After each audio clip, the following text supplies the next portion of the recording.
Point समझना है। बेटा तुम खड़ी क्यों हो क्लास में? सीट नहीं मिल रही, आगे आ जाओ, थर्ड लाइन में आ जाओ, थर्ड लाइन में बैठा लो बेटा इसको। फिर तेरी बहन को जब कोई कहेगा यहाँ आके बैठ जा, फिर अच्छा लगेगा? थोड़ा लिमिट में रहना चाहिए ना। बैठ जाओ बेटा। चलो अपने देखो, अपने व्यवहार को ऐसा रखो जैसा तुम दूसरे के साथ करो, तुम्हारी बहन के साथ वही होगा। यहाँ नहीं, जहां वो कॉलेज में जाएगी वहां होगा, बस में होगा, ऑटो में होगा।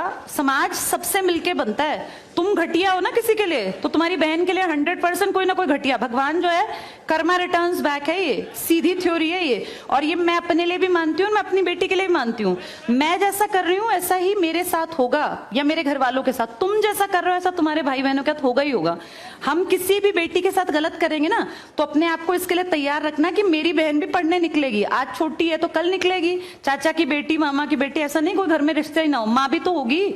जैसा तुम कर रहे हो ऐसा तुम्हारी माँ के साथ जरूर घटित हुआ होगा।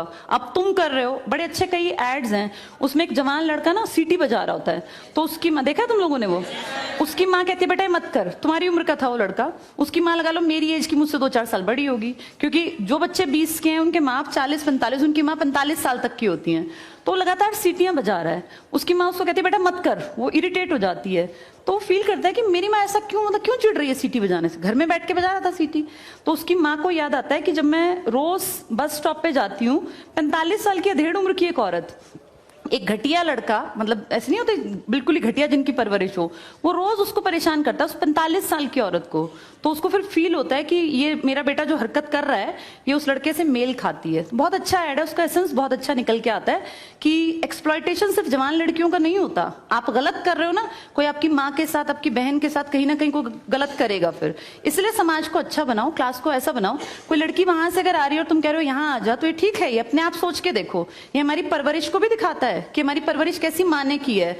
अपनी बेटियों को जितने हम संस्कार देते हैं ना, उससे ज्यादा बेटों को देने चाहिए, क्योंकि गलत करने वाले लड़के ही तो है ना, किसी के प्रति गलत कमेंट करने वाले।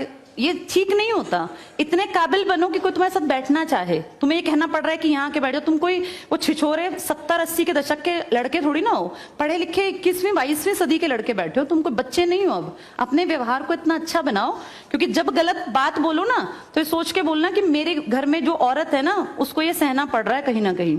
तुम ही लोगों ने समाज बना रखा है, इसको घटिया बना लो चाहे अच्छा बनाओगे तो पूरा समाज अच्छा बन जाएगा। घटिया बनाओगे तो तुम्हारी माँ को भी 100% सुनना पड़ता होगा, क्योंकि ये कर्म है, ये किसी को नहीं छोड़ते। तुम सबको 4 दीवारी में नहीं रख पाओगे, तुम्हारी माँ को भी कहीं ना कहीं बाहर निकलना पड़ता है। चाहे वो मार्केट सब्जी लेने जाती हो, गाँव में रहते हो तो गली में तो निकलती है ना, उसको भी सुनना पड़ता होगा, क्योंकि समाज बनाने वाले तुम ही लोग हो। तो ये ध्यान रखो सबको कि भाई किसी को हमारे किसी भी कमेंट से बुरा ना लगे, और इनको अलग मत समझो। जैसे तुम्हारी बहनें ऐसी ही ये हैं, पसंद आना कोई अलग बात होती है, पर व्यवहार अच्छा रखना चाहिए। तुम्हारी परवरिश अच्छी माने की है, कम से कम ये दिखा के चलना। चलो ये टॉपिक